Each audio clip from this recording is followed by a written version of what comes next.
નમસ્કાર વિદ્યાર્થી મિત્રો, આજે આપણે જુદા જુદા હેતુઓ માટે લંબ આલેખનો ઉપયોગ વિશે ચર્ચા કરીશું, તો વિડીયો છેલ્લે સુધી જોજો। હવે વિદ્યાર્થી મિત્રો, આપણે આગળ આવૃત્તિ વિતરણ કોષ્ટક કેવી રીતે બનાવવું એ આપણે જોઈ ગયા। તમે ન જોયો હોય વિડીયો તો આ વિડીયોના ડિસ્ક્રિપ્શનમાં અને પ્લેલિસ્ટ મેં બનાવેલું છે, તો એ જોઈ લેજો। ચિત્રાત્મક રજૂઆત કરવી હોય આપણે તો લંબ આલેખનો ઉપયોગ કરવામાં આવે છે, બરાબર છે। હવે વિદ્યાર્થી મિત્રો, આપણે જોઈએ તો લંબ આલેખ કેવી રીતે દોરવો એ આપણે સમજીશું। તો વિદ્યાર્થી મિત્રો, અહીં તમે જુઓ તો ઉદાહરણ 8 આપેલું છે। વિદ્યાર્થીની સંખ્યા 43, 19, 55, 49, 34, મનગમતો રંગ લાલ, લીલો, વાદળી, પીળો, નારંગી, આના આધારે લંબ આલેખ દોરવામાં આવેલો છે। હવે વિદ્યાર્થી મિત્રો, લંબ આલેખ દોરવા માટે આવું પેપર વપરાય। આ પેપરનું નામ છે ગ્રાફ પેપર। તમે ચોપડો છે તમારો એની અંદર દોરાય નહીં, આવું ગ્રાફ પેપર તમારે લાવવું પડે, અથવા તમારા શિક્ષકને કહેવાનું તો તમને લઈ આપશે। ઓકે વિદ્યાર્થી મિત્રો, આ હું દોરતો નથી, પાછળ આવે ઉદાહરણે આપણે જોઈએ। ઓકે ચલો હવે આગળ જોઈએ। તો અહીં પ્રયત્ન કરોના દાખલા હું તમને સમજાવું છું। 1. આપવામાં આવેલ લંબ આલેખ આકૃતિ 3.2 જુદી જુદી કંપનીઓ દ્વારા બનાવવામાં આવેલ પાણી અવરોધક ઘડિયાળની તપાસ માટે કરવામાં આવેલા એક સર્વેક્ષણનો છે। એટલે વિદ્યાર્થી મિત્રો, તમે જે ઘડિયાળ પહેરો છો એ પાણીમાં પડે તો પાણી અવરોધક કેટલી છે એની તપાસ કરેલી છે। તેમાંની દરેક કંપનીનો દાવો હતો કે તેમની ઘડિયાળ પાણી અવરોધક છે। તપાસ કર્યા પછી મેળવેલ આ પરિણામ છે। તો વિદ્યાર્થી મિત્રો, 3.2 આપેલું છે, જુઓ તમે અહીં જુઓ તો એ, બી, સી અને ડી 4 કંપની આપેલી છે। ઓકે કેટલી ઘડિયાળો છે? 0, 10, 20, 30, 40 ઘડિયાળો છે મહત્તમ, તમે જુઓ બરાબર। અહીં ચકાસેલ સંખ્યા, આ આલેખ છે એ લંબ આલેખ ખરો વિદ્યાર્થી મિત્રો, પણ આને તમે જુઓ તો એકમાં 2 છે, એક ઘાટું એ છે અને એક આછું એ છે, એટલે એને દ્વિલંબ આલેખ કહેવાય। કયો કહેવામાં આવે વિદ્યાર્થી મિત્રો? આવા આલેખ હોય એને દ્વિલંબ આલેખ કહેવાય, એ તમારે ખાસ ખ્યાલ રાખવાનું છે। આવું જોઈએ તો શું કહે છે, શું તમે દરેક કંપની માટે એટલે એ, બી, સી, ડી માટે લીક થતી હોય તેવી ઘડિયાળ અને કુલ ઘડિયાળની સંખ્યાને અપૂર્ણાંક સ્વરૂપમાં દર્શાવી શકશો? તો વિદ્યાર્થી મિત્રો, આ દાખલો ગણવો પડે આપણે, તો આપણે દર્શાવી શકીએ કે નહીં? તો હું તમને ગણીને બતાવું છું, તમે જુઓ। હવે વિદ્યાર્થી મિત્રો, અહીં જોઈએ તો કંપની એ માટે આ પહેલાં એ છે બરાબર, એટલે એ ગણું અહીં જ મૂકી દઉં એટલે તમને દેખાય। ચલો એ, તો કંપની એ માટે આવું શું કહે છે? કંપની માટે લીક થતી હોય તેવી ઘડિયાળ, લીક થતી હોય તેવી ઘડિયાળ, તો લીક થતી હોય છે એવી, તો લીક થતી હોય એની ઘાટી દર્શાવેલી છે, તો ઘાટી તો આ કેટલા સુધી છે? 20, તો 20 અને કુલ ઘડિયાળની સંખ્યા ને અપૂર્ણાંક સ્વરૂપમાં, કુલ ઘડિયાળ કેટલી છે? તો જો ચકાસેલ તો આ 40 છે, તો ભાગ્યા 40, તો અહીં છેદ ઉડી ગયો, 0, 0, 2 દુ 4, એટલે ઉપર કશું નહીં, એટલે 1/2 આવ્યો બરાબર। ચલો કંપની બી માટે શોધીએ, તો કંપની બી માટે ઘાટું કેટલું છે? 10, નીચે તો 40 જ આવવાના છે, તો 10 ચોક 40, ઉપર કશું નહીં એટલે 1, નીચે 4। ચલો કંપની સી જુઓ, તો સી માટે કેટલું છે તમે જોશો આગળ, તો એ આટલા સુધી છે, 10 અને 20ના વચ્ચે છે, એટલે 15 છે, તો 15/40, તો 5 તરી 15 અને 5 અઠ્ઠા 40, 5 5 ઉડી ગયા એટલે ઉપર 3 વધ્યા, નીચે 8 વધ્યા। ચલો કંપની ડી માટે, તો ડી માટે તમે જુઓ તો 20 અને 30ની વચ્ચે છે, આટલો ગાળો છે, એટલે 25 આવશે ભાગ્યા 40, તો 5 5 25 અને 5 અઠ્ઠા 40, 5 5 ઉડી ગયું, તો ઉપર 5 આવ્યા, નીચે 8 આવ્યા। ઓકે તો આ શું થઈ ગયું પહેલો જવાબ? અપૂર્ણાંક સ્વરૂપમાં આપણે કંપની એ માટે 1/3, બી માટે 1/4, સી માટે 3/8, ડી માટે 5/8। હવે શું કહે છે બીજો, આ પરથી તમે કહી શકશો કે કઈ કંપનીની ઘડિયાળ વધુ સારી છે? તો બી। તો કઈ ઘડિયાળ સારી છે? 1/2, 1/4, 3/8 કે 5/8? તો વિદ્યાર્થી મિત્રો, આટલા અપૂર્ણાંક છે, 1/2, 1/4, 3/8 અને 5/8. હવે વિદ્યાર્થી મિત્રો આપણે એમ ના કહી શકીએ આનો લસા લેવો પડે. તો 1/2 હોય અને આપણે લસા 8 આવે તો 8 લાવવો હોય તો 2 ચોક 8 એટલે 1 ચોક 4 અને 2 ચોક 8. પછી 1/4 લઈએ તો 4 એટલે 2 વડે ગુણવાના એટલે 2 એકા 2 4 દુ 8. ચલો 3/8 છે તો એમના એમ જ આવશે. 5/8 એમના એમ આવશે. હવે વિદ્યાર્થી મિત્રો તમે અહીં જોશો તો સૌથી નાનો અપૂર્ણાંક કયો છે તો તમે જુઓ તો અહીં 2/8 છે, અહીં 4/8, 3/8 એટલે તો આ નાનો છે અને આ નાનો એટલે આ વેલ્યુ આવે તો 1/4 નાની છે. તો અહીં લખીએ અહીં સૌથી નાનો અપૂર્ણાંક બી છે.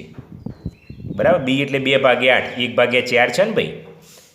1/4 કોનો છે? કંપની બી. તો શું કહે છે અહીં કઈ કંપનીની ઘડિયાળ વધુ સારી છે તો બી કંપનીની. અહીં લખી દઈએ કંપની બીની ઘડિયાળ વધુ સારી છે. આ વિદ્યાર્થી મિત્રો આપણો આવી ગયો જવાબ. એકદમ વિદ્યાર્થી મિત્રો ઇઝી છે, તમે સમજી વિચારી ન ગણો તો. ઓકે, ચલો આપણે આગળ જોઈએ. હવે શું કહે છે દાખલા નંબર 2 જોઈએ. નીચે 1995, 1996, 1997, 1998માં વેચાયેલ અંગ્રેજી અને હિન્દી વિષયની ચોપડીઓની સંખ્યા દર્શાવેલ છે. વર્ષ તો 95માં અંગ્રેજીની 350, હિન્દીની 500, એના 96, 97, 98. તો શું કહે છે દ્વિલંબ આલેખ દોરી નીચેના પ્રશ્નોના જવાબ લખો. તો જે આ આલેખ છે વિદ્યાર્થી મિત્રો એને કયો આલેખ કહેવાય? દ્વિલંબ આલેખ કહેવાય. હું તમને દોરી અને સમજાવું છું. તો આના માટે આપણને શેની જરૂર પડશે? તો વિદ્યાર્થી મિત્રો હવે આલેખ દોરવાનો આવે એટલે ગ્રાફ પેપરની જરૂર પડે. તો દરેક એના પાસે ગ્રાફ પેપર હોવું ખૂબ જ જરૂરી છે વિદ્યાર્થી મિત્રો. તો આ ગ્રાફ પેપર લઈ લઈએ, આ ફૂટપટ્ટી લઈ લઈએ અને પેન્સિલ લઈ લઈએ. બસ આટલાની જરૂર પડશે. હું થોડો આલેખ તમને દેખાય એવો નાનો કરી દઉં. બસ આનાથી નાનું થશે નહીં. ચલો ઓકે, હવે આપણે દોરતા જઈએ ને તમને સમજતા જઈએ. તો ચલો પહેલાં આ રીતે એક એક્સ અક્ષ અને વાય અક્ષ દોરી દેવાની દરેકે.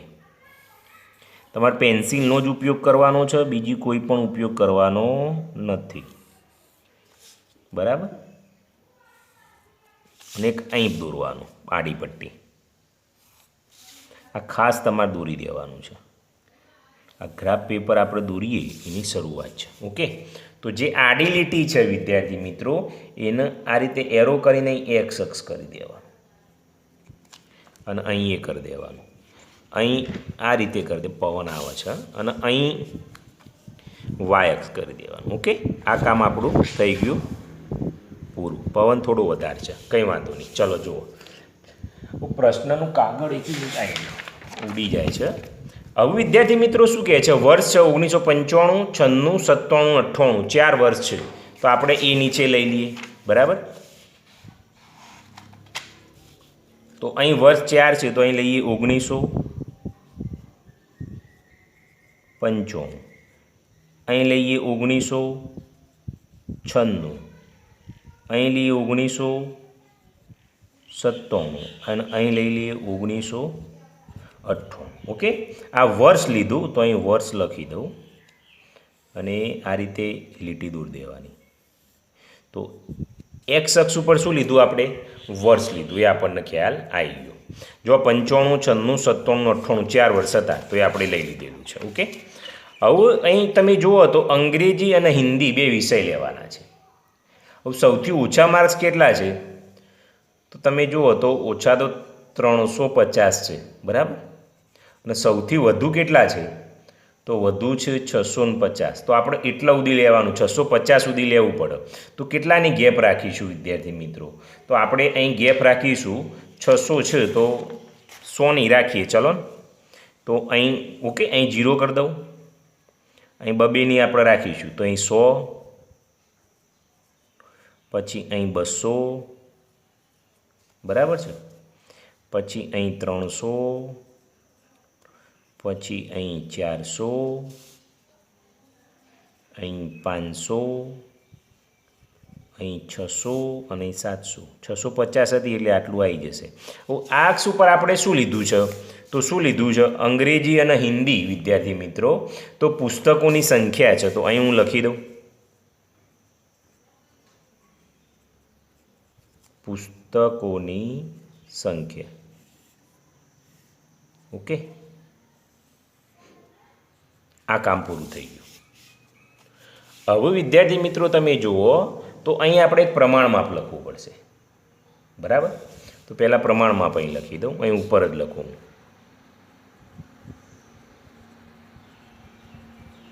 પ્રમાણ માપ કયું લખીશું? વાય અક્ષનું લખીશું.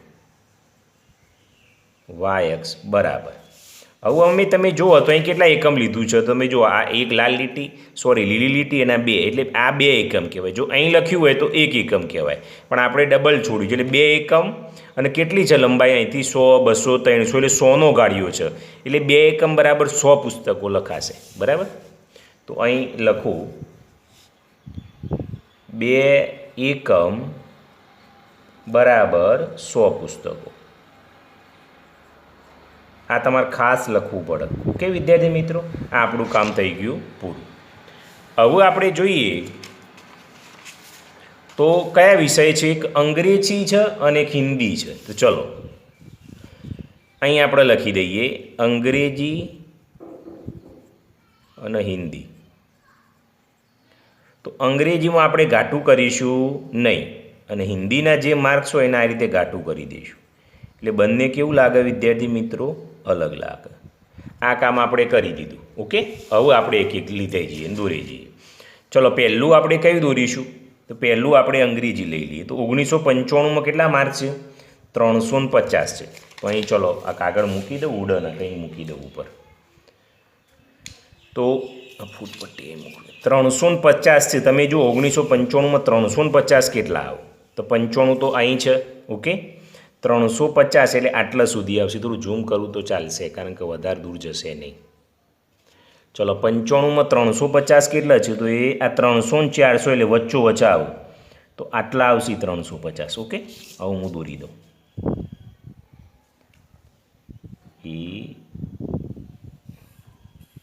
ઓકે, એક લીટી લઈએ. આ 350 થઈ ગયું. ચલો 96માં કેટલા છે? તમે જુઓ તો 96માં 400 છે. ઓકે, તો આપણે 400 સુધી લઈશું. તો અહીં 400 આવશે.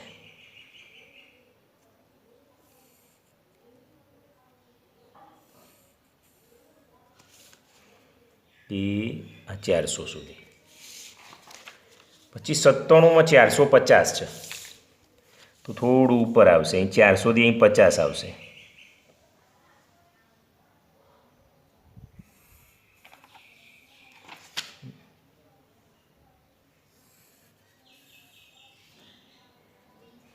અહીં શું આવ્યું? 97માં 450. હવે તમે જુઓ તો 98માં 620 છે, તો કેટલા આવશે? તમે જુઓ 97 પછી 98, તો એ 600. આટલા 500 આવ્યા, આટલા 600 આવ્યા. હવે 620 છે એટલે 20 હોય બરાબર, તો આટલા આવશે. આટલા 2 લીટીઓ કાપવાની છે, તો અહીં આવી જશે.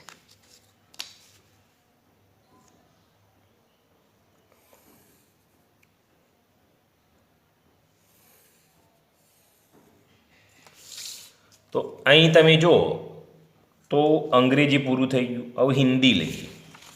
તો હિન્દી કેટલું છે? 1995માં 500 છે. તો આ જ લાઈન આપણે ક્યાં સુધી ખેંચીશું? 500 સુધી. તમે જુઓ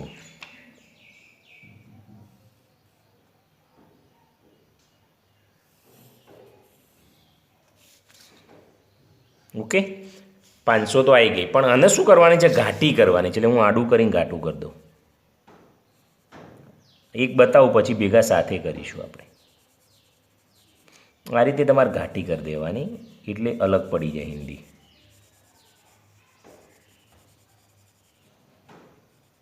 ઓકે, જુઓ કમ્પ્લીટ થઈ ગયું આલેખ. ચલો 96માં કેટલું છે? તમે જુઓ તો 96માં છે 525. તો કેટલા આવશે? આટલા 525 છે એટલે આટલા આવશે. આ 500 ઉપર અડી કાપો આવશે.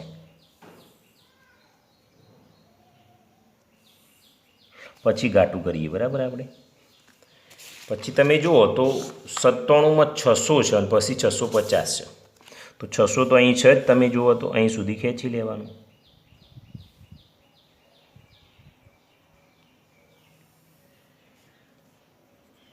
પછી 650 છે તો એ આટલા સુધી આવશે.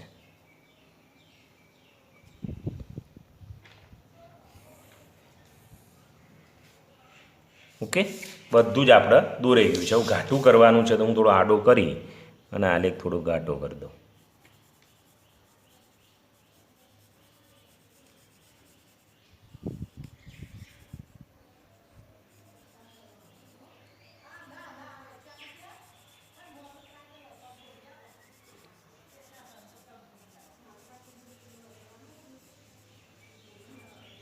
આ રીતે વિદ્યાર્થી મિત્રો થોડી વાર થાય પણ સરસ મજાનું ગૂંથી દેવાનું છે એટલે આપણો આલેખ થઈ જાય સાચો. ચલો, જોઈ લીધો. આ આલેખ થઈ ગયો. આલેખમાં કોઈ પણ પ્રકારની ભૂલ નથી. આટલું કરો તો પૂરેપૂરા માર્ક્સ મળી જાય. હવે શું કહે છે? બે પ્રશ્નો પૂછેલા છે પાછા, જુઓ. કયા વર્ષમાં બંને ભાષાના પુસ્તકોના વેચાણ વચ્ચેનો તફાવત સૌથી ઓછો હતો? તો તમે જુઓ તો કયું વર્ષ છે? તો આ 500માંથી 350 જાય તો 150, 525માંથી 400 જાય તો 125, 600માંથી 450 કાઢો તો 600 એટલે 500, 150 આવશે. અને 650માંથી 620 કાઢો તો 30 આવશે. તો કયા વર્ષમાં તફાવત ઓછો હતો કહે છે? હવે તફાવત ઓછો હોય વિદ્યાર્થી મિત્રો એટલે જે જવાબ આવો જુઓ એ કેવો આવો જુઓ? ઓછો. તો કયું વર્ષ છે? તો 1998 છે, બરાબર. તો આ દાખલો આપણે ગણવાનો છે. કઈ રીતે? તો જો હું પાછળ ગણું, અહીં હું લખી દઉં છું, અહીં એ છે.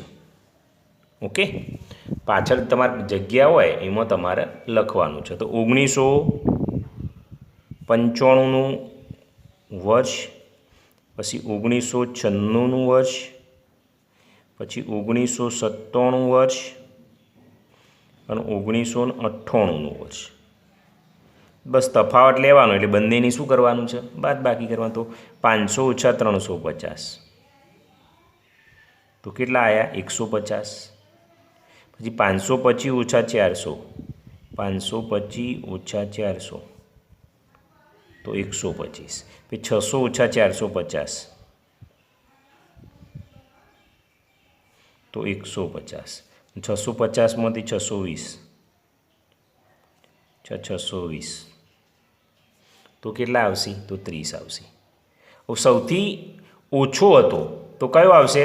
1998ના વર્ષમાં. તો અહીં લખી દેવાનું 1998ના વર્ષમાં તફાવત સૌથી ઓછો છે. ઓકે વિદ્યાર્થી મિત્રો, ચલો બીજો શું કહે છે? શું તમે કહી શકશો કે અંગ્રેજી વિષયના પુસ્તકની માંગ ઝડપથી વધી છે? કારણ આપો. તો વિદ્યાર્થી મિત્રો તમે જુઓ, અંગ્રેજી પહેલાં 350 હતા, પછી 400 થઈ ગયા, પછી 450 થયા, પછી 620 થયા. તો કેમ વધી છે એનું કારણ આપણે આપવાનું છે. તો તમે અહીં જુઓ તો 1995થી 1998માં પહેલાં 350 અંગ્રેજીના પુસ્તકો જતા હતા અને 98માં 620 છે. તો અહીં આપણે લખીએ બી. અંગ્રેજીના પુસ્તકના વેચાણમાં વધારો. તો કેટલા છે તમે જુઓ તો 620 ઓછા 350. તો અહીં લખી દઉં 620 ઓછા 350. તો વિદ્યાર્થી મિત્રો બંનેની તમે બાદબાકી કરશો તો કેટલી આવશે? તો 270 આવશે.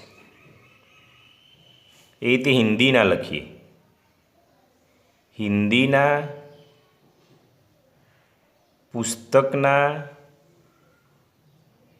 વેચાણમાં વધારો. તો હિન્દીમાં કઈ રીતનું છે? તો 500 હતા અને 650 થયા. તો 650 ઓછા 500 તો કેટલા આવશે 150. તો કોણ વધુ છે? તમે જો 270 છે એ 150 કરતો વધુ છે. તો અહીં લખી શકે અંગ્રેજીના પુસ્તકોની માંગ વધુ છે. ઓકે વિદ્યાર્થી મિત્રો, અહીં આપણે જવાબ આપવાના પૂરા થાય છે. એટલે આ રીતનું તમારે આવશે. આલેખ પણ દોરવાનો છે અને એના આધારે જવાબ પણ આપવાના છે. ઓકે.